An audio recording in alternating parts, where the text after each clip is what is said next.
I picked up the biggest, boldest project I've ever picked up in my life. And I call it Project Me. And I have to tell you, I have to admit, it's the dirtiest mopping job I've ever done in my life. Despite having 2 kids. So that mopping is also fine. This is the worst kind of mopping. And while doing this, while on my journey on this reset, I ended up creating something beautiful. And I've got that gift for you. It's a gift of gold. Not the literal gold, but trust me, the value of this gold is far more than that gold. Well, let's explore what it is. So, GO.L.D is an acronym which I've created to what I did in my life to reset. And you can apply it. It's tried and tested. It's not fear factor. You can apply it at home. You can apply it on yourself, on your friends. And you can reset your life from wherever you are, whatever age you're in your life, whatever phase you're in your life. So let me give you the gift of GO.L.D and let me explore what it is. So the G in GO.L.D stands for get honest with yourself. Get honest at 3 levels. Get honest with the chase, get honest with the fears, and get honest with the exhaustion. Let me go on the first one. Get honest with your chase. Ask yourself 4 questions. What is it that you're chasing? किस चीज के पीछे भाग रहे हो? What is the need to chase it? क्यों भाग रहे हो? क्या मिलेगा? There's always an inner need for us to do anything. It's never for others. We are always doing things for ourselves. It's just that sometimes the need is not on the surface and we don't realize. And sometimes we mask it that, we're doing it for you. No, you're always doing it for yourself. So what is the chase? What is the need to do that chase? The third question is very important. What are you sidelining because of that chase? And the fourth is even more important. What is the cost of sidelining that chase?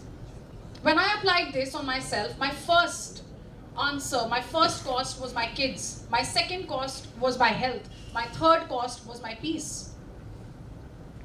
And that's where I got the perspective. That's where I knew where I had to start from. The second in the get honest with yourself is get honest with your fears. And I've written a beautiful poem on it. I've tried to create an analogy here. Stick around. So one day I was feeling brave. And I decided that I'm going to call all the demons from within for a dinner date. Obviously, it was a blind date. I'd never seen them before. This was the first time I was seeing them. And when the conversation started between me and my dark side and my shadow self, out poured the dirt, out poured the fears. The fear of being judged, the fear of failing, the fear of missing out, the fear of being rejected, the fear of not having it enough in you to be able to prove yourself to the world, and I don't know how many more fears. I did this shadow work with myself for quite some time, and today I recognize all these fears and I can easily call them out the moment they're there. I just want to tell you this. They're like those students who don't want to attend the class but also want to be in the corridor and disturb other classes. So your fears are actually like that. They want to be around you and disturb you in some way or the other. But I, being the professor I am, I always tell them, okay, you're allowed to roam around the corridor. Don't you enter my classroom. So that's what I did with my fears. The third thing is get honest with the exhaustion. In my case, I was actually hiding my exhaustion even from myself for a very long time. Why?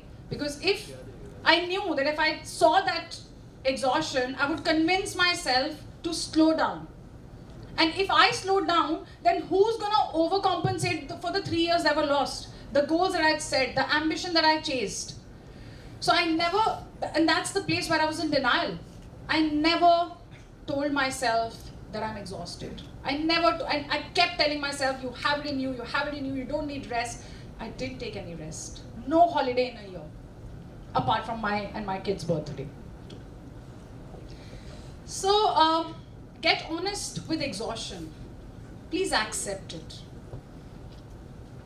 Acknowledge the limitations on your plate, your situational limitations, your physical limitations, your mental limitations. Acknowledge that and accept those places where you're actually going wrong.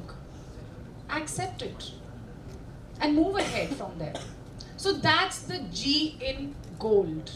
Get honest with yourself. Let's move on. The O in GOLD is something very interesting and something very easy to do also. Observe your self-talk.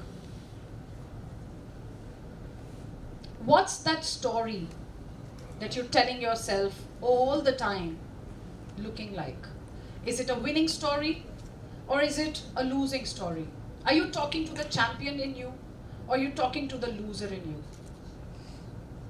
You know, I've always believed in the power of grace and in the power of words. I've applied it many times in my life and I've succeeded and I've seen results. Despite of that belief, when I sat to audit my self-talk, I was shocked. It was rude, it was full of criticism, it was straight, very tasty breakfast, lunch and dinner for the victim inside me. It was feeding my victim. It was coming out from a place of fear. If you didn't do, somebody else will fill in. If you didn't show up, this will happen. Why didn't you do this? Don't you know this? How could you do it? Those were the kind of things I was telling myself all the time. And that's where I made the 2mm shift in my life. Every time I caught my self-talk, I twitched it just 2mm. It's just like, you know, when you move your angle on one side, you just start on a different track. So that's what I did with myself. Some easy twitches which I did were like when I wanted to kill self-doubt and my self-talk, my inner voice told me, don't you know this? How don't you know this? I just replied back, I twitched that one thing and added a yet after that. I don't know this yet. So what? I'm gonna know it. There is time. I'm not like 19, right? There's life behind me. So that's the first thing I did. Second was, on difficult days, I just clung onto the 3 words, hang in there. Hang in there, this too shall pass. Hang in there, this will go. The third thing which I visibly did was to kill FOMO. And how? So the moment I saw, you know, that temptation to get into somebody's drama, I told myself, not my circus, not my monkeys. Don't get in. Stay here. Stay here. And I think slowly and steadily, all the time watching, you know, what and how I was talking to myself really helped me in a long way. So that's the O. Now come to the L. L stands for let go. Release all of those things that drain you out to protect those things that matter. And that's what I did when I understood that I'm exhausted. When I understood that I actually have a very limited energy source inside of me. So letting go became one of the big shifts in my life. And I unapologetically, without being guilty, let go. Like I said, grace has always been my best suit. Very gracefully, subtly, sometimes in such dead silence that the other person didn't get to know what I just did. So, you know, I let go of all the people and relationships in my life that were not going anywhere or probably turning toxic. I distanced. I let go of all those roles that were offered to me, which were adding bulk and pressure, but not adding value. I let go of all of those opportunities that was stripping me away from where I needed to be more. And the one thing which I dismissed, like just like cut cords with, was social pressure. Again, unapologetically. I told myself I don't need to give answers to anyone. I don't want to be on Instagram. I don't want to be on Facebook. I don't want to post birthday stories and repost birthday stories. I don't want that. And I'm there. Like I said, subtly. So you're there. But your approach turns minimalistic. These things don't seep into your life. They don't eat your life. They don't rule your life. So that's what I did when I started to apply letting go. And let's come to the D, which is the most important part of this whole G.O.L.D. D is deepen the inner work. Super slippery road to travel. But this is the zone of growth. This is the zone of learning.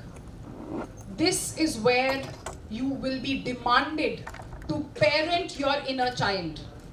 And you know, I'm sure half of you wouldn't understand this, but you would know like how your parents grew you up. How do you parent a child? You use kindness, love, grace, but you also use tough love. Yeah? Because you know if your child wants candy again and again, you cannot give it to him. So there comes tough love, right? That's what you need to do with yourself, with the child inside of you. The child who can't resist the temptation, the child who wants to seep into drama, the child who gets distracted so much so soon. That's where you need to come in as a parent. Change that outlook. The deepen work is a slippery road. You will fail here, you will slip here so many times, and that's why I say that this is the most risky zone of the G.O.L.D. of, when you actually start working on yourself. Like, how people say we romanticize self-work, but it is really hard to do. And yahi pe, in this zone, people fail. When they're not able to work on themselves, when they're not able to cut the distractions, when they're not able to pause before reacting, when they're not able to remind themselves to sometimes to choose silence over words, when they're not able to accept things and which are not in their control, and they keep resisting, wasting their energy. This is the zone where you need to do everything for yourself without any guilt, without any explanations. And this is the zone where you will fail so many times, but you have to normalize that failure. You have to normalize slipping. You have to tell yourself, ye to hoga, it's part of the process. It's okay, get up, yaar. So this D is the place where actual reset will happen. And the beauty of applying G.O.L.D. is, when I did this on myself, I realized I turned so selective. Very selective. It made me exquisite. Exquisite, not in the eyes of the world, in my own eyes. This was the progress no one saw. This was the progress no one clapped for. But this was the progress I clapped hardest, so that it numbed the noises and the voices of my fears and my doubts and the comparison, everything that was there. And this is my discovery of Samvardhana. This is where I found it, right within me. This G.O.L.D. has sustained me from the burnout. This G.O.L.D. has rescued me from denial. And today I'm not here to tell you to not go for the loud wins. Go! I will also go right after this. Go get the loud wins. Go get those awards. Go brag your victories out in the world. Flaunt it, celebrate it, do everything with it. But while you're building that G.O.L.D. outside, don't forget to build the G.O.L.D. inside. Because when everything will fade away, the G.O.L.D. inside will stay. Perhaps the real trophy is not out there. Perhaps the real trophy is in the person you are becoming when no one is watching.